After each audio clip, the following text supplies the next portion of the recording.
Hello class, कैसे हैं आप सभी लोग। आशा करती हूँ कि आप सभी लोग बहुत अच्छे होंगे और ये नवरात्रि आपके बहुत ही अच्छे से निकल रहे होंगे। तो चलिए स्टार्ट करते हैं आज का नया सेशन। आज हम लोगों ने कल आपके पूरे के पूरे 4 क्वेश्चन पेपर खत्म कर दिए हैं। आज हम 5वां नया क्वेश्चन पेपर स्टार्ट करने वाले हैं। तो पहला क्वेश्चन तो यही है कि आप सभी लोग सबसे पहले मुझे ये बताइए कि आप लोगों को मेरे सेशंस पसंद आ रहे हैं या नहीं आ रहे हैं। मैं जो भी क्वेश्चंस कराती हूँ आप लोगों को समझ में आते भी हैं या नहीं आते हैं। तो सबसे पहला काम आपका यही है कि आप लोग फटाक से इनबॉक्स में जाइए और कमेंट कीजिए और मुझे बताइए कि क्या है क्या नहीं है। और अगर अच्छा लग रहा है तो प्लीज थंब दीजिए और अगर नहीं अच्छा लग रहा है तो प्लीज मुझे बताइए कि मैं और क्या करूं, कहाँ बेकार लग रहा है, क्या चीजें हैं जो मुझे सही करनी है। तो चलिए आज मैं नए सेशन में नए क्वेश्चन पेपर के साथ आपके सामने हाजिर हूँ। तो चलिए शुरू करते हैं आज का नया सेशन। तो आइए स्टार्ट करते हैं पहले क्वेश्चन से। बच्चों एमसीक्यूज कराऊंगी। स्टार्टिंग में आपको पता है कि जब भी मैं क्वेश्चन पेपर उठाती हूँ तो सबसे पहले एमसीक्यूज कराती हूँ जो 1-1 नंबर के होते हैं, फिर 2-2 नंबर के कराती हूँ, फिर 4 के, फिर 8 के, यानी कि एक एक करके पूरा पोर्शन में खत्म करा देती हूँ। तो आज बेटा हमारा क्वेश्चन नंबर कौन सा है आपका पेपर क्वेश्चन पेपर?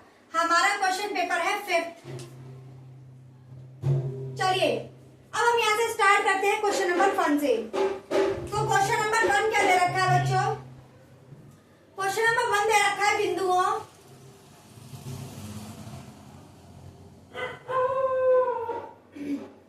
5,0 और -12,0 के बीच की दूरी है। चलिए बच्चों, तो फटाफट क्या करना है आप लोगों को, इनके बीच का डिस्टेंस फाइंड करना है। जैसे कि मैं आप लोगों को जो निर्देशांक ज्यामिति है उससे रिलेटेड 50 क्वेश्चन करा चुकी हूँ और हर क्वेश्चन में आपका डिस्टेंस का फॉर्मूला लग ही जाता है। तो आप लोग को डिस्टेंस का फॉर्मूला भी याद होना चाहिए और डिस्टेंस के क्वेश्चंस किस तरीके से सॉल्व किए जाते हैं ये भी पता होना चाहिए। आई होप आप लोग इस क्वेश्चन को बहुत आसानी से कर सकते हैं। कर लीजिए वीडियो को पॉज और शुरू कर लीजिए अपने आंसर शीट में आंसर देना। तो चलिए आप लोग अपना आंसर कीजिए और मैच कीजिए मुझसे। तो हमको सबसे पहले क्या दे रखे हैं बेटा? हमको दे रखे हैं निर्देशांक। जैसा कि हम लोग जानते हैं कि डिस्टेंस का फॉर्मूला क्या होता है बेटा? x2 माइनस x1 का whole square plus y2 minus y1 का होल स्क्वायर। बेटा ये क्या है हमारा x1 और ये क्या है y1, ये क्या है x2, ये क्या है y2। मैं अब आप लोगों को हर चीज को एक्सप्लेन नहीं करूंगी क्योंकि मैं हर चीज आपको बहुत डीप फॉर्म में बता चुकी हूँ पिछले 4 क्वेश्चन पेपर में। अब मैं सीधे सीधे फॉर्मूले लगाऊंगी और आंसर निकालूंगी। जहां पर मुझे लगेगा कि हाँ ये चीजें मैंने नहीं एक्सप्लेन की हैं तो वो मैं आप लोगों को बहुत अच्छे से जैसे हमेशा से बताती आई डिटेल में बताऊंगी। तो चलिए इसे सॉल्व करते हैं। बेटा x2 की वैल्यू -12, x1 की वैल्यू -5 बराबर की स्क्वायर प्लस y2 की वैल्यू 0, y1 की वैल्यू 0 का होल स्क्वायर। बेटा क्या करेंगे हम इसे सॉल्व करेंगे। एक सेकंड, क्या क्वेश्चन यही है? मैं ये लिख लेती हूँ। ठीक है यही है। तो देखिए -12 और -5 कितने होते हैं बेटा? -17 का स्क्वायर। इसका स्क्वायर होता है बट स्क्वायर खोलिए ही मत। स्क्वायर से आपका ये वाला माइनस क्या हो जाएगा बेटा? प्लस हो जाएगा। और जब भी स्क्वायर रूट लगा हो तो स्क्वायर रूट को कैंसिल कर देता है और आपका डिस्टेंस कितना निकल के आ जाएगा बच्चों? 17। आई होप ये क्वेश्चन आप लोगों को समझ में आ गया होगा। इस क्वेश्चन में कुछ भी नहीं था तो आपका आंसर है डी।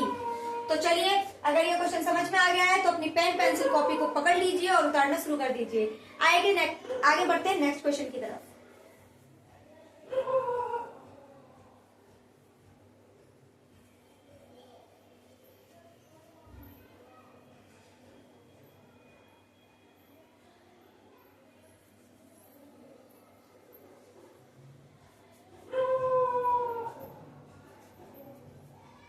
अब आते हैं नेक्स्ट क्वेश्चन। क्वेश्चन दे रखा है tan a बराबर √3, tan b बराबर 1/√3, तब tan a प्लस b होगा। अच्छा देखिए मैंने आप लोगों को ट्रिग्नोमेट्री में बहुत सारे फॉर्मूले करा दिए लेकिन एक ये फॉर्मूला ऐसा है जो भी आप लोगों का बाकी है जो मुझे करवाना है।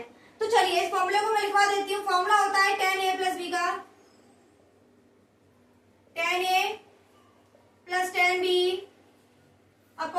1 माइनस टेन ए टेन बी। ठीक है, तो अब हमारे पास टेन ए की वैल्यू भी दे रखी है, टेन बी की वैल्यू भी दे रखी है, तो टेन ए प्लस बी का फॉर्मूला लगा करके टेन ए प्लस बी की क्या निकाल लेंगे, हम वैल्यू पता कर लेंगे क्या है।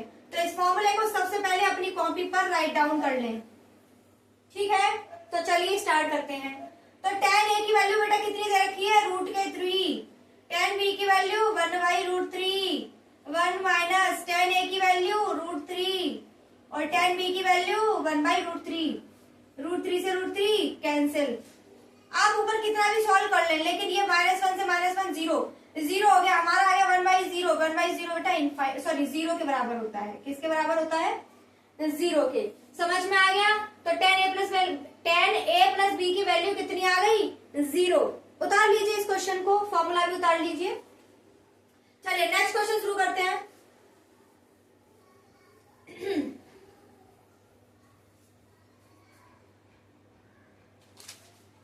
नेक्स्ट क्वेश्चन क्या है बेटा आपका, नेक्स्ट क्वेश्चन दे रखा है आपको ए ओ बी सी एक आयत है जिसके 3 सीट्स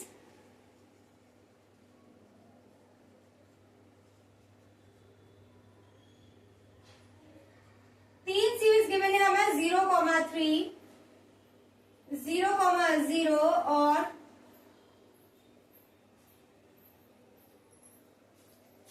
5,0। ये ए है, ये ओ है और ये बी है। ठीक है, हमें ये दे रखा है, उसने कहा है कि इसका विकर्ण है, तो हमसे विकर्ण पूछा है। क्या पूछा बेटा, विकर्ण हमसे पूछा है। तो चलिए निकाल लेते हैं। तो आप लोगों को आयत का फॉर्मूला,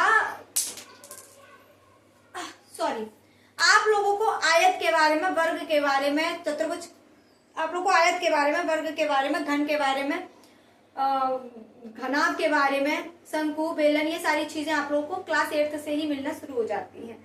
आपको ये धीमे धीमे बताना शुरू कर देते। इवन हमें लाइंस वगैरह के बारे में, एंगल वगैरह के बारे में, और जो ये वर्ग और आयत होता है, ये हमें 6th 7th से ही स्टार्ट कर दिया जाता है बताना। तो आई होप आप लोगों को ये तो पता होगा कि आयत किसे कहते हैं। तो फिर भी मैं आप लोगों को समझा देती हूँ।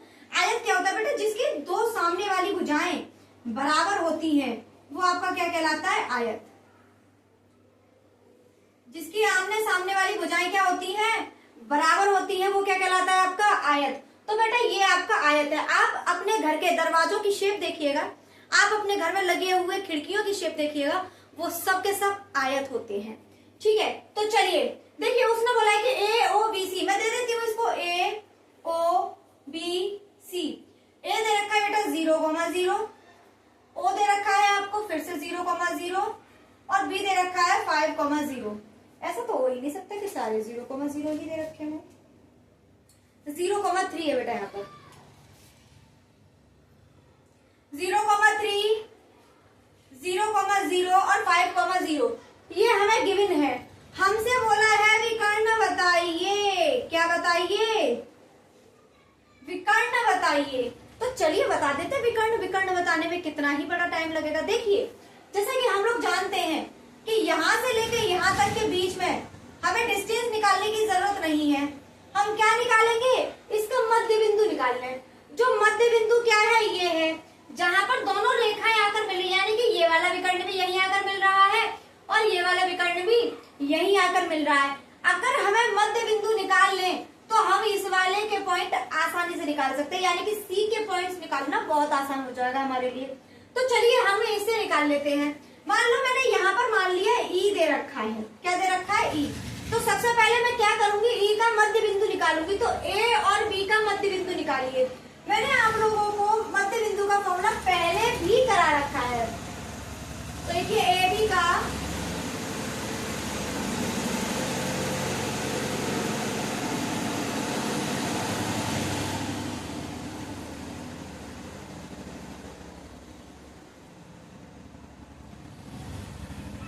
तो चलिए अब स्टार्ट करते हैं। थोड़ा एक्स्ट्रा साउंड आ रहा था, इसकी वजह से मैंने थोड़ा पॉज ले लिया। तो चलिए अब स्टार्ट करते हैं मध्य बिंदु। तो मध्य बिंदु का फॉर्मूला मैं आपको बता चुकी हूँ, x1 + x2/2, y1 + y2/2। ये आपके होते पॉइंट। अब हमारे पास दे रखा है, हमें पुट करना है। मैंने इसे मान लिया x1, इसे y1, इसे x2 और इसे y2। बेटा पुट कीजिए, x1 की वैल्यू 0, x2 की वैल्यू 5/2, y1 की वैल्यू 3, y2 की वैल्यू 0/2। बेटा हमारे पॉइंट क्या निकल के आए, 5/2, 3/2। यानी कि जो हमारा ई पॉइंट है, क्या है, जो हमारा ई पॉइंट है वो हमारा 5/2, 3/2 निकल कर आ गया। 5/2, 3/2 निकल कर आ गया। अब हमें ये पता करना है कि सी कैसे निकाला जाएगा। जैसा कि आप लोग जानते हैं कि जब दो पॉइंट के बीच में हम मिड पॉइंट ढूंढ लेते हैं तो मिड पॉइंट और एक और पॉइंट को जोड़ करके हम लास्ट वाला पॉइंट भी तो ढूंढ सकते हैं ना। अगर मैं इसके बीच में, इन दोनों के बीच में मध्य बिंदु का ही फॉर्मूला दोबारा से अप्लाई करूं तो क्या मैं सी के पॉइंट फाइंड कर लूंगी। यानी कि अगर मैं इसे x1 x2 मान लूं तो यहाँ पर क्या आ जाएगा आपका, मान लो यहाँ पर a और b मैंने मान लिया, जिनके a और b, यहाँ पर x1 y1 है तो यहाँ पर x2 y2 ये हो गए। अब मैं इन दोनों को इस वाले में पुट करूंगी तो हमें ऑलरेडी मिड पॉइंट दे रखे हैं, तो x बराबर इसके हो जाएगा और y वाली वैल्यू इसके बराबर हो जाएगी। तो चलिए अप्लाई करते हैं कैसे किया जाएगा। तो OC का मध्य बिंदु, सॉरी ये नहीं, C के निर्देशांक कैसे निकालेंगे बेटा। तो हमने क्या किया, इसके पीछे मध्य बिंदु का फॉर्मूला लगा दिया। तो हमारा मध्य बिंदु क्या है, 5/2, 3/2, जो कि बराबर होगा किसके बेटा, 0 + a/2, 0 + b/2। क्या यहाँ तक आप लोग सहमत हैं? यदि आपको ये क्वेश्चन समझ में ना आ रहा हो तो प्लीज मुझे बता देना, मैं आप लोगों को ये क्वेश्चन दोबारा समझा दूंगी। लेकिन मेरा मानना ये है कि जिस तरह से मैं समझा रही हूँ हर एक चीज आपके दिमाग में सेव हो जानी चाहिए। तो चलिए कर लेते हैं इसको सॉल्व। 5/2 को पहले मैं इसके साथ रखूंगी, 5/2 बराबर होगा 0 + a/2। 2 से 2 कैंसिल हो गया तो a बराबर कितना आ गया बेटा, 5। अब मैं इसको y के साथ रख दूंगी तो 3/2 बराबर 0 + b/2। 2 से 2 कैंसिल तो b बराबर कितना आ गया, 3। तो बेटा हमारे पास c के मान कितने आ गए, क्या आ गए, 2,3। क्या आप लोगों को समझ में आ गया बच्चों? आई होप आप लोगों को समझ में आ जाना चाहिए। तो चलिए नेक्स्ट क्वेश्चन करते हैं।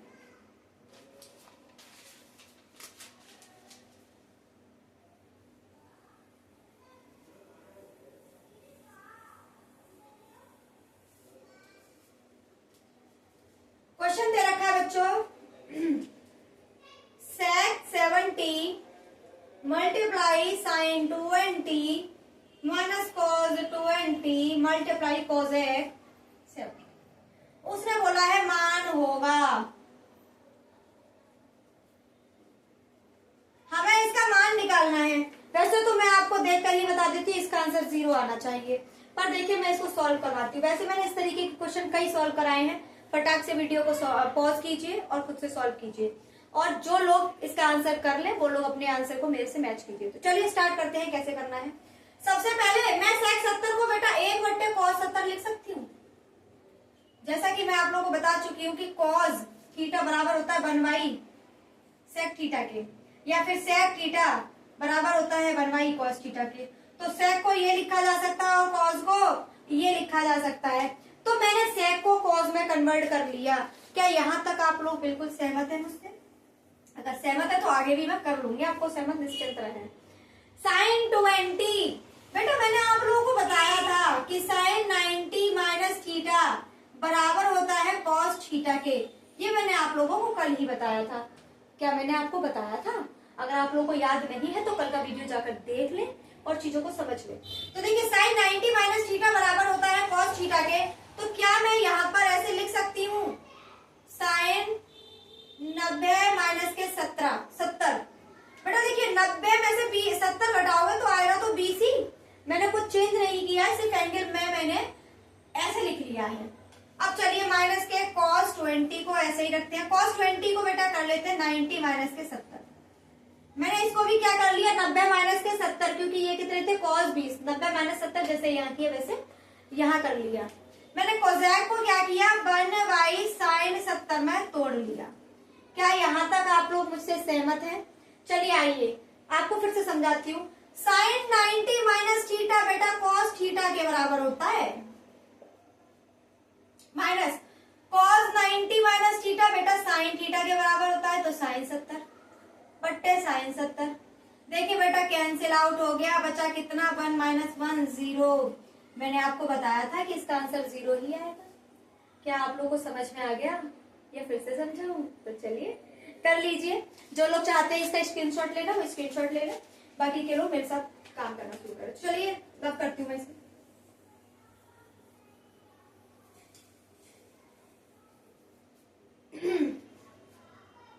क्वेश्चन दे रखा है बच्चों, यदि एक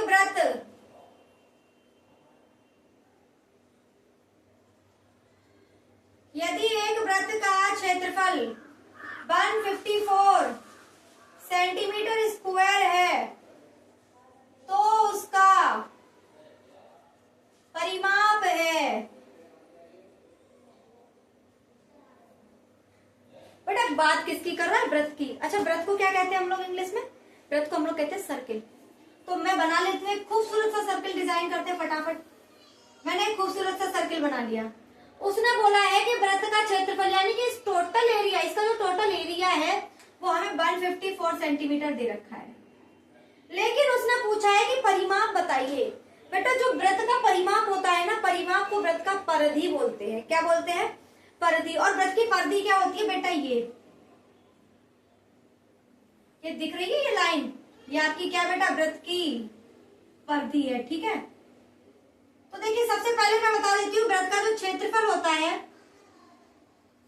वो बेटा पाई आर स्क्वायर होता है, और वृत्त की परिधि सर्कमफेरेंस वो आपकी होती है बेटा 2 पाई आर, ठीक है। तो हमसे परिधि पूछी है तो परिधि बाद में देखेंगे, पहले क्षेत्रफल देख लेते हैं।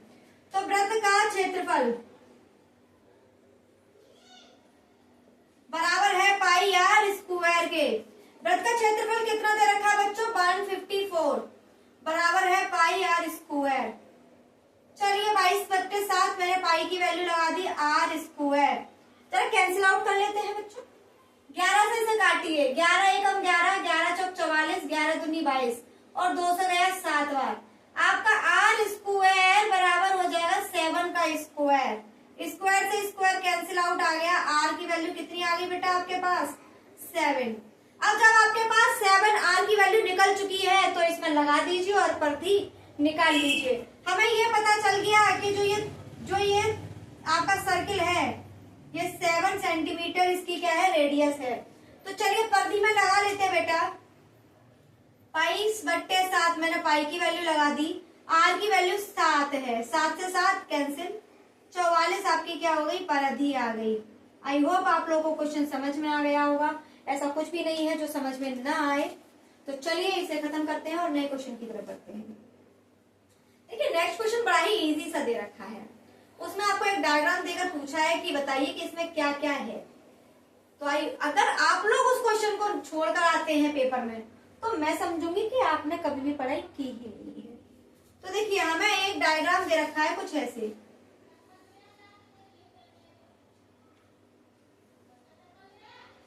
ठीक है, और यहीं पे ऐड कर दिया है ऐसे। इसमें पूछा है कि बताइए एक गिल्ली डंडे के खेल में, यानी कि जो गिल्ली डंडा होता है ना, गिल्ली डंडे के खेल में, डंडा ऐसे ही लिखता है क्या? सॉरी ठंडे हो गया। गिल्ली डंडे के खेल में गिल्ली का आकार निम्नलिखित संयोजन है।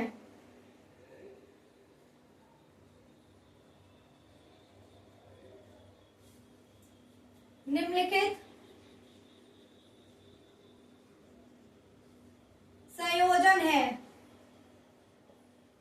वो ये पूछ रहा है कि आपको एक गिल्ली दे रखी है। गिल्ली डंडा तो बचपन में सबने खेला होगा, लकड़ी का बनाया जाता है गिल्ली और लकड़ी का ही होता है डंडा, और फिर उसको एक ग्रुप के साथ खेला जाता है। तो चलिए इसको सॉल्व करते हैं। आपके पास गिल्ली एक दे रखी है और उसने पूछा है बताइए इसकी शेप जो है इसमें क्या क्या है। तो देखिए सबसे पहले तो इसमें एक बेलन दे रखा है बेटा, यहां से काउंट कीजिए, ये क्या है? ये एक बेलन दे रखा है। यानी कि इसमें एक तो बेलन है। अब देखिए इसके ऊपर मुंह पे क्या लगा हुआ है, ऐसे अगर आप काउंट करेंगे तो ये क्या होता है बेटा, यूं करके शंकु होता है। और एक यहाँ भी लगा है, तो आपके दो क्या हैं, दो शंकु हैं। बेटा बस इतना ही पूछा है। अगर इस क्वेश्चन को कोई छोड़ के आ रहा है ना तो समझ लीजिए वो महा बेवकूफ आदमी है। तो आई होप आप लोगों को ये समझ में आ गया होगा। आगे का क्वेश्चन देखते हैं।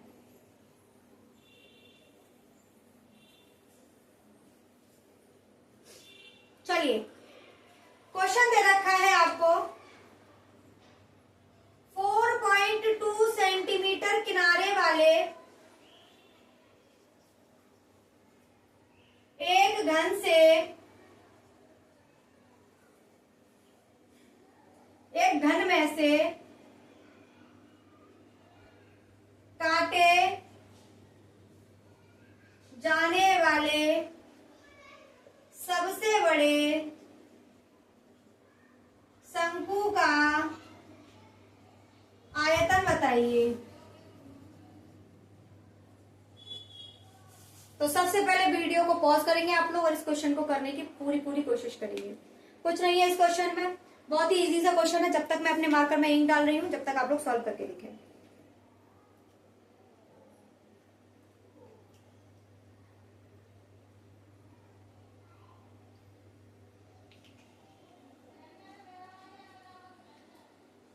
चलिए बच्चों, आशा करती हूँ कि आप सभी ने क्वेश्चन करने की कोशिश भी की होगी और आपके क्वेश्चन का आंसर भी आ गया होगा। तो देखिए सबसे पहले हमें एक घन बनाना है। बेटा घन देखा है, घन एक बॉक्स होता है, एक ऐसा बॉक्स जिसकी सारी साइड क्या होती है, बराबर होती है। यानी कि ऊपर नीचे दाएं बाएं सब सेम साइज होता है। जैसे कि हम एक वो बनाते हैं ना वर्ग, स्क्वायर ऐसे करके, जिसकी सारी भुजाएं क्या होती है, बराबर होती हैं।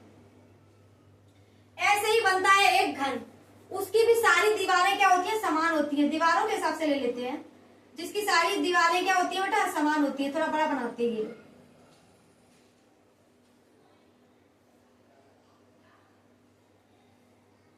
ऐसा बॉक्स सभी ने देखा होगा। क्यूब ले लीजिए, वो जो क्या बोलते हैं उसे, क्यूब ही होता है ना, वो सेट करने वाला आता है, कलरफुल होता है जिसे सही करते हैं। बिल्कुल ऐसा ही होता है, इसी शेप में होता है। इसकी सारी दिशाएं क्या, सारी की सारी दीवारें सेम साइज की होती हैं। तो इसमें जो उसने बोला 4 सेंटीमीटर किनारे वाले, यानी कि ये जिसको भी देखेंगे उसको कितना है, 4.2 सेंटीमीटर का है। उसने बोला है कि इसमें से एक घन काटा, सॉरी एक शंकु काटा जा रहा है।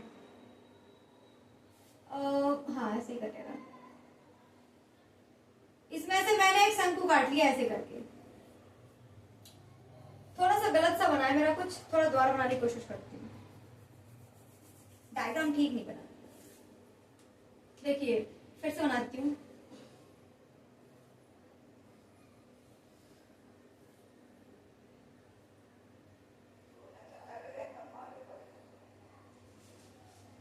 ऐसे आएगा, जो भी है ये ठीक है। ये इस तरीके से क्या बनेगा, आपका शंकु बनेगा।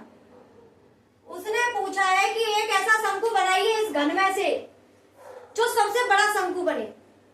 तो हमें क्या करना होगा, शंकु के बारे में पता करना होगा। देखिए शंकु यहाँ से लेके ये पूरा एरिया कवर कर रहा है, यानी कि इसकी जो हाइट होगी वो इसके बराबर होगी। अगर ये 4.2 का दे रखा है तो शंकु का व्यास भी कितना हो जाएगा, 4.2 हो जाएगा। तो इसकी त्रिज्या निकाल लेते हैं बेटा। तो शंकु की त्रिज्या कितनी हो जाएगी, 4.2 डिवाइडेड बाई 2, तो 2.1, यानी कि शंकु की त्रिज्या निकल के आ गई 2.1। अब जो ऊंचाई इसकी है वही क्या हो जाएगी, शंकु की भी हो जाएगी। अगर ये 4.2 है तो ये भी कितनी हो जाएगी, 4.2 हो जाएगी। तो हमारे पास हाइट भी है 4.2। हमें क्या निकालना बेटा, शंकु का आयतन बताइए।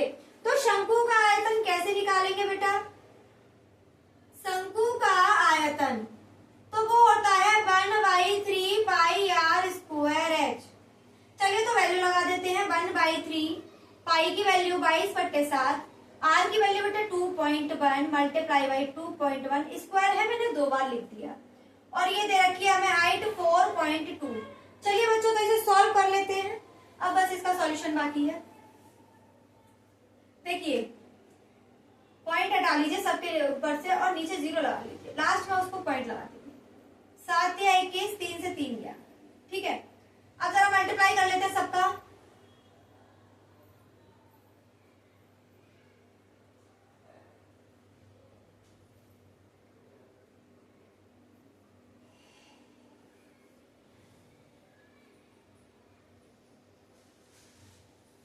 आपका आ गया 19404। 1 2 3, तो आप इसमें क्या लगा देंगे बेटा, 3 के बाद में आप पॉइंट लगा देंगे। तो 1 2 3, तो आपका आ गया 9.4, 19.4। आपका आंसर यही होना चाहिए। सही है बेटा, आपका 194 सेंटीमीटर क्यूब आंसर है। आई होप आप लोगों को ये क्वेश्चन समझ में आ गया होगा। अब इसके आई क्वेश्चन देखते हैं। वीडियो बहुत ज्यादा लंबा हो जाएगा, आज यहीं पर स्टॉप करते हैं। कल इससे आई के क्वेश्चन में आप लोगों को समझाऊंगी। तो आई होप आप लोगों को मेरी क्लास बहुत अच्छी लग रही होगी और आप लोग इसे लाइक शेयर और सब्सक्राइब भी कर रहे होंगे और मेरे पढ़ाने का तरीका आप लोग को समझ में आ रहा होगा। आप लोग मुझे सपोर्ट कीजिए, मुझे फॉलो कीजिए, मुझे लाइक कीजिए, सब्सक्राइब कीजिए मुझे, जिससे कि मैं आप लोगों के लिए नए से नए सीरीज लेकर आऊं। मैं अभी स्टार्ट किया है 10th की previous year question paper series. इसके बाद में मैं 12th की क्वेश्चन पेपर सीरीज स्टार्ट करूंगी और उसके बाद में बच्चों, कुछ बच्चे बहुत ज्यादा मेरे पीछे पड़े हुए हैं जो डिमांड कर रहे हैं कि मैम आप अर्थमेटिक पढ़ाइए, जिससे कि वो जो कंपटीशन के एग्जाम्स हैं उनमें आगे बढ़ सके। तो मैं सोच रही हूँ कि आगे चल के मैं किसी एक पेपर के थ्रू, यानी कि किसी एक पेपर को लेकर के उसके सारे मैथ्स के क्वेश्चन सॉल्व कर पाऊंगी। तो हो सकता है कि वो कौन सा हो, आप लोग मुझे सजेस्ट कीजिए कि मैं किस एग्जाम के लिए आप लोग को तैयारी करवाऊं मैथमेटिक्स की। तो आई होप आप लोगों को मेरी क्लास लगातार पसंद आ रही होगी। आपका बहुत बहुत धन्यवाद। तो आज हम यहीं पर विराम लेते हैं। आपका बहुत बहुत धन्यवाद।